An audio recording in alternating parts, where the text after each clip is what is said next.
ସାଙ୍ଗମାନେ ଆପଣମାନେ ଯଦି ବି 10 ବର୍ଷ ତଳକୁ କିମ୍ବା 15 ବର୍ଷ 20 ବର୍ଷ ତଳକୁ ପଳେଇବେ ପୁରୁଣା ସ୍ମୃତି ସବୁ ମନେ ପଡ଼ିବ। ଏଇ ଯେଉଁ ଫଟୋ ସବୁ ଦେଖୁଛନ୍ତି, ଏଇ ଯେଉଁ ଭିଡ଼ିଓ ସବୁ ଦେଖୁଛନ୍ତି ପୁରୁଣା ସ୍ମୃତି, ସାଙ୍ଗମାନେ ଆପଣ ବି କେହି ନା କେହି ଏଥିରେ ଖେଳିଥିବେ, ଦେଖିଥିବେ, ଚକୋଲେଟ୍ ବି ଖାଇଥିବେ। ଆପଣମାନେ ଦେଖନ୍ତୁ ଏଇଟା କେମିତି ଆଉ କେତେ ପୁରୁଣା ସ୍ମୃତି ବୋଲିକି କମେଣ୍ଟ ମାଧ୍ୟମରେ କୁହନ୍ତୁ ସାଙ୍ଗମାନେ, ପ୍ଲିଜ୍ ଏଇଟା କମେଣ୍ଟ ମାଧ୍ୟମରେ କୁହନ୍ତୁ। କାରଣ ମୁଁ ଯେମିତି ଆପଣଙ୍କୁ ପୁରୁଣା ସ୍ମୃତି ଦେଖାଉଛି ଆପଣଙ୍କର ଅତୀତ ଫେରି ଆସୁଛି, ଯାହାକି ଆପଣ ଏଇନା ଚାହୁଁଛନ୍ତି ବଡ଼ ହେଇଗଲେ ରୋଜଗାର କଲେ, ସେଥିଯୋଗୁଁ ରୋଜଗାର ନ କରିକି ଏଇ ଅତୀତରେ ଥିଲେ ଯେତେବେଳେ କେତେ ଖୁସିରେ ଥିଲେ, ଖାଉଥିଲେ ପିଉଥିଲେ, ସାଙ୍ଗମାନେ ବୁଲୁଥିଲେ, ସାଙ୍ଗମାନଙ୍କ ସାଙ୍ଗରେ ଏମିତି ଖେଳନା ଖେଳୁଥିଲେ, ଯାତ୍ରା ଯାଉଥିଲେ, ଆଉ ବହୁତ କିଛି କରୁଥିଲେ। ଯେତେବେଳେ ପୁରୁଣା ସ୍ମୃତି ଏଇଟା ସବୁ ଦେଖିଦେବେ ନା ଆପଣ, ସେଥିରେ ଆପଣଙ୍କର ପୁରୁଣା ସ୍ମୃତି ମନେ ରହିଯିବ।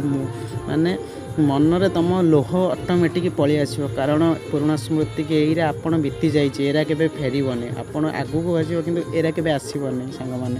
ଏଇରା ସବୁ ପୁରୁଣା ସ୍ମୃତି। ଆପଣମାନେ ବି ଯଦି ଏଇ ପୁରୁଣା ସ୍ମୃତି କିଛି ଜାଣିଛନ୍ତି, ଦେଖିଛନ୍ତି, ତାହେଲେ କମେଣ୍ଟ